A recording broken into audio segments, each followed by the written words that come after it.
오늘 우리에게 주시는 하나님의 말씀은 누가복음 23장 13절에서 21절까지 말씀입니다.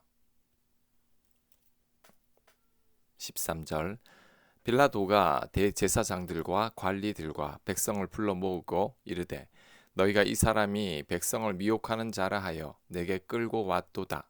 보라, 내가 너희 앞에서 신문하였으되 너희가 고발하는 일에 대하여 이 사람에게서 죄를 찾지 못하였고 헤롯이 또한 그렇게 하여 그를 우리에게 도로 보내었도다. 보라, 그가 행한 일에는 죽일 일이 없느니라. 그러므로 때려서 놓겠노라. 아멘. 빌라도가 예수님을 헤롯에게 넘겼습니다. 자신은 예수님의 죄를 발견하지 못해서 헤롯에게 책임을 떠넘긴 것입니다. 그랬더니 헤롯도 예수님의 죄를 발견하지 못하고 다시 빌라도에게 떠넘겼습니다. 이리저리 끌려다니는 예수님을 볼 때 마음이 불편합니다. 예수님이 십자가에서 죽으셔야 한다면 그냥 죽게 하실 것이지 하나님은 왜 이렇게 번거롭게 하실까요? 빌라도에게 갔다가 헤롯에게 갔다가 다시 빌라도에게 와서 또 재판을 받습니다. 이런 과정을 생략했으면 좋겠는데 예수님은 그 힘든 과정을 다 겪으셨다는 것입니다. 바울만 봐도 그렇습니다. 바울이 복음을 전하는데 얼마나 많은 고생을 했는지 모릅니다. 복음을 전하다가 핍박과 박해를 당한 것은 그렇다고 치더라도 강도를 만나거나 폭풍을 만나거나 굶주리게 된 것은 사실 잘 납득이 안 갑니다. 하나님을 위해서 복음을 전하는 바울이라면 적어도 강도나 폭풍은 만나지 않도록 해야 하지 않을까요? 굶주리는 일은 없도록 하나님께서 공급해 주셔야 하는 것은 아닐까요?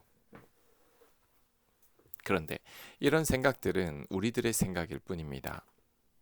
예수님과 바울이 이렇게 험난한 삶을 사셨다면 우리 또한 그럴 수 있다는 것을 염두에 두어야 합니다. 인생이라는 것이 우리 계획대로 잘 안 됩니다. 다양한 변수들이 늘 존재하는 것이 우리 인생이죠. 그래서 이런 예기치 않는 상황들을 만날 때 우리가 꼭 기억해야 할 것은 그럴 수도 있다는 겁니다. 내 인생에 문제가 있을 수도 있다는 것입니다. 살다 보면 원치 않는 고난이나 역경을 우리가 만난다는 것입니다. 우리가 하나님을 잘못 오해하는 것 중에 하나가 하나님을 잘 믿으면 복을 많이 받아서 인생의 모든 문제가 없어진다고 생각하는 것입니다. 하지만 절대 그렇지 않습니다. 하나님을 잘 믿어도 인생에 많은 문제를 만납니다.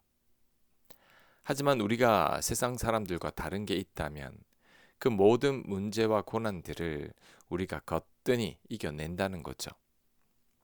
세상 사람들은 문제나 고난 앞에서 넘어지지만 우리들은 넘어지지 않습니다. 오히려 문제나 고난으로 인해 우리들의 믿음은 더 강해지고 우리들은 보다 더 성숙해집니다. 그래서 성경이 말하는 형통이란 아무런 문제가 없는 게 아니라 오히려 문제를 극복해 내는 것이죠. 성경에 나오는 믿음의 선배들 가운데 아무런 문제가 없었던 분은 한 명도 없습니다. 모두가 다 문제가 있었지만 그 문제들을 하나님의 은혜로 다 이겨낸 분들입니다. 그러니 살다가 만나는 여러 가지 문제나 환란으로 인해 괜히 하나님을 원망해서는 안 됩니다. 우리도 많은 문제들을 만날 수 있습니다. 어떤 때는 우리들이 세상 사람들보다 환란이나 고난이 더 많게 느껴질 때도 있을 겁니다. 그래서 성경은 의인이 고난이 많다고까지 했던 거죠. 하지만 우리가 기억해야 할 것은 우리가 감당하지 못할 문제나 환란은 없다는 겁니다. 우리가 극복하지 못할 고난은 없습니다. 앞길이 막히면 하나님께서 다른 길로 인도하실 겁니다. 걷다가 넘어지면 하나님께서 이렇게 세우실 겁니다. 그러니 그 어떤 경우에도 우리를 도우시는 하나님을 신뢰하며 낙심하거나 포기하지 말아야 합니다. 믿음으로 하나님만 바라봐야 합니다. 그럴 때 하나님께서 반드시 우리를 도우실 것입니다. 18절 무리가 일제히 소리질러 이르되 이 사람을 없이하고 바라바를 우리에게 놓아 주소서 하니 이 바라바는 성중에서 일어나 밀란과 살인으로 말미암아 옥에 갇힌 자라라. 빌라도는 예수를 놓고자 하여 다시 그들에게 말하되 그들은 소리질러 이르되 그를 십자가에 못 박게 하소서 십자가에 못 박게 하소서 하는지라. 아멘. 6월절에는 죄수 한 명을 풀어주는 유대인의 관습이 있었습니다. 빌라도는 이때 예수님을 풀어주려고 했죠. 그런데 무리는 예수님이 아닌 죄 많은 바라바를 풀어주라고 외칩니다. 이것은 분명히 인간들의 잘못된 선택입니다. 하나님의 아들을 죽이는 잘못된 선택을 한 것이죠. 하지만 대다수가 이런 선택을 한 것입니다. 우리 인생은 선택의 연속이죠. 학교, 친구, 배우자, 집, 직업, 교회 등 모든 것들이 우리들의 선택이죠. 이 선택을 어떻게 하느냐에 따라 우리 인생이 달라집니다. 우리가 어떤 선택을 하느냐에 따라 우리가 복된 삶을 살기도 하고 고달픈 삶을 살기도 하는 거죠. 배우자를 예로 들면 모든 배우자가 하나님께서 정해주신 짝일까요? 아닙니다. 인간이 잘못된 선택으로 결혼을 할 수도 있죠. 아브라함이 첩 하갈을 취하는 것은 하나님의 뜻이 아닙니다. 다윗이 밧세바와 간음을 하고 밧세바 남편을 죽인 후에 아내로 맞이하는 것은 하나님의 뜻이 아닙니다. 하지만 그럼에도 하나님은 우리의 선택을 존중하셨다는 거죠. 우리가 잘못된 선택을 해도 그 선택을 하나님께서 존중하신다는 겁니다. 아브라함이 첩 하갈을 통해 아들을 낳는 것은 하나님의 뜻은 아니지만 일단 낳은 것을 어떻게 합니까? 그래서 첩의 아들 이스마엘도 아브라함의 아들이니 하나님께서 축복해 주신 겁니다. 다윗은 간음과 살인죄를 저지르면서 밧세바를 아내로 맞이했지만 하나님께서 밧세바를 통해 낳은 솔로몬을 통해 왕위를 이어가셨습니다. 다윗은 잘못된 선택으로 인해 큰 고난을 받았지만 그 후 하나님께서 다윗과 밧세바를 축복하셨다는 것입니다. 아내로 맞이한 걸 어떻게 합니까? 인간의 잘못된 선택도 하나님은 당신의 뜻 안에서 잘 풀어 가신다는 것입니다. 우리 하나님은 나의 잘못된 선택으로 인해 내가 일평생 고통을 겪게 하는 분은 아니십니다. 물론 하나님은 내가 바른 선택을 하기 원하십니다. 내가 바른 선택을 하는 것이 제일 좋습니다.